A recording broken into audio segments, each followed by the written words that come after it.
जीवन बगिया ऐसी उलझी, फूलोगे कम कांटे ज्यादा, सिमटा जीवन डूबी सांसें, आना है तो अब भी आजा। सुख दुख की दृष्टि से अंतर में रुचकर वस्तु की जो इच्छा है, यह सुख दुख, यह सुख बुद्धि है। और अरुचिकर वस्तु की कल्पना दुख बुद्धि है।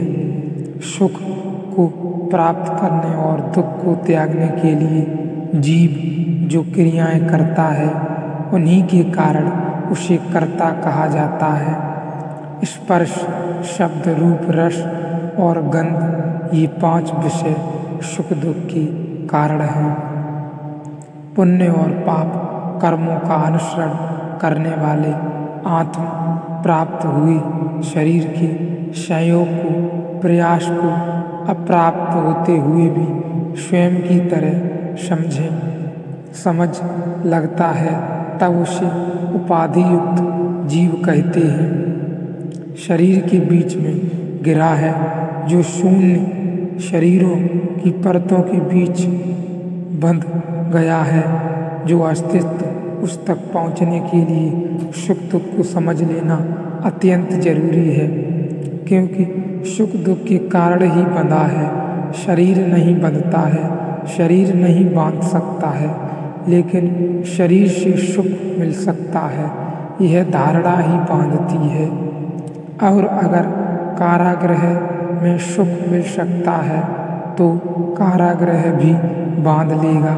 यहाँ एक बात समझ लेनी जरूरी है कि कारागृह में तो कोई और आपको बंधन में डालता है। जिस कारागृह की हम यहाँ चर्चा कर रहे हैं, उसमें कोई और बंधन में आपको नहीं डालता, आप ही अपने को बंधन में डालते हैं। इसलिए बंधन तोड़ना बहुत मुश्किल भी है और आसान भी है।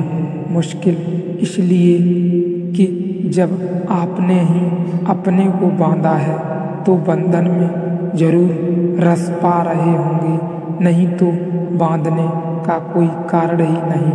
कोई दूसरा बांधता तो आपको उस बंधन में रस नहीं होता है। आपने ही तो बांधा है, तो बंधन को प्रीतिकर समझकर बांधा है। इसलिए तोड़ना मुश्किल है, आसान भी है, क्योंकि आपने ही बांधा है। इसीलिए जिस क्षण निर्णय करें उसी क्षण टूट भी सकता है। किसी और ने बांधा होता तो आपके मुक्त होने की आकांक्षा पर्याप्त नहीं थी। बंधन को तोड़ने के लिए संघर्ष करना पड़ता और फिर भी निर्णय इससे होता कि कौन शक्तिशाली है। अगर बांधने वाला शक्तिशाली इससे होता कि कौन शक्तिशाली होता, तो बंधन से छूटना जरूरी नहीं था कि हो ही जाता। हमने ही बांधा है अपने को, तो बंधन में जरूर कोई रस होगा। बंधन नीरस नहीं हो सकता, चाहे रस भ्रांत ही क्यों न हो, चाहे रस प्रतीत ही क्यों न हो, प्रतीत ही क्यों न हो एवं क्यों न होता हो, वस्तु तो नहीं हो पड़ती हो, मरुस्थल में न हो वहाँ जल, लेकिन दिखाई पड़ता है। और प्यासे को दिखाई पड़ना भी काफ़ी है, और प्यासे को यह निर्णय करने की सुविधा नहीं है कि वह तय करे कि जो जल दूर दिखाई पड़ता है वह है भी या नहीं है। दौड़ेगा यह सारी दौड़ सुख दुख के आसपास है।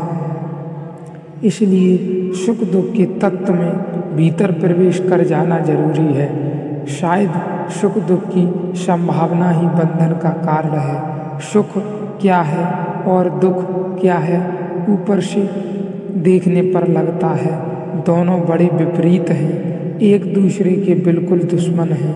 ऐसा है नहीं। सुख और दुख एक ही सिक्के के दो पहलू हैं। इसलिए एक मज़े की घटना घटती है, लेकिन हम ख्याल नहीं कर पाते कि जिसे हम आज सुख कहते हैं वही कभी कल दुख हो जाता है, और जिसे आज हम दुख कहते हैं कल वह सुख हो सकता है। कल तो बहुत दूर जिसे हम सुख कहते हैं वह क्षण भर बाद दुख हो जाता है। यह भी हो सकता है कि जब हम कह रहे हैं यह सुख है तभी वह दुख हो गया हो। जो गहन खोज है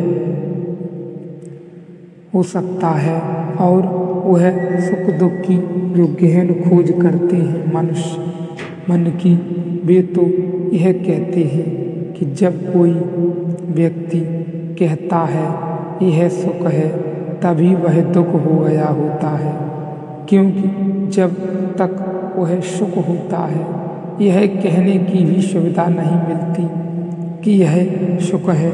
वह जब क्षीण होने लगता है तभी सुख दुख के संबंध में पहली बात समझ लेना जरूरी कि वे विपरीत नहीं, वे एक दूसरे में रूपांतरित होते रहते हैं। लहर की भांति कभी इस किनारे कभी उस किनारे हम सब जानते हैं। हमने अपने सुखों को दुखों में रूपांतरित होते रहते हैं। लहर की भांति कभी कभी इस किनारे कभी उस किनारे हम सब जानते हैं। हमने अपने सुखों को दुखों में परिवर्तित होते देखा है, लेकिन देखकर भी हमने निष्कर्ष नहीं लिए। शायद निष्कर्ष लेने के लिए हम अपने मन को अवसर नहीं देते। एक सुख दुख बन जाता है तब हम तत्काल दूसरे सुख की तलाश में चल पड़ते हैं, रुकते नहीं, ठहर कर देखते नहीं कि जिसे कल सुख जाना था वह आज दुख हो गया। तो ऐसा तो नहीं है कि हम जिसे भी सुख जाने वह फिर दुख हो जाएगा। ऐसा मन कहता है कि हो गया दुख, कोई बात नहीं, कोई भूल हो गई, यह दुख रहा ही होगा, हमने भांति से दुख समझ लिया था। इसलिए और मज़े की बात है कि जिस चीज़ को आप जितना बड़ा सुख मानते हैं वह उतना बड़ा दुख बदलेगा। जब बदलेगा, जिस चीज़ को आप ज़्यादा सुख नहीं मानते वह बदलकर ज़्यादा दुख नहीं हो सकता, अनुपात वही होगा। इसलिए उदाहरण के लिए कहता हूँ, अगर किसी का विवाह उसके माता पिता ने कर दिया तो उसमें बहुत सुख की अपेक्षा ही नहीं होती, इसलिए दुख भी बहुत फलित नहीं होता। प्रेम विवाह जितना दुख लाता है उतना आयोजित विवाह नहीं ला सकता, क्योंकि आयोजित में कभी बहुत सुख की आशा ही नहीं थी, तो टूटेगा क्या, बिगड़ेगा क्या, बिखरेगा क्या। जितनी बड़ी अपेक्षा है उतना बड़ा दुख फलित हो सकता है, और उतना बड़ा दुख फलित होता है।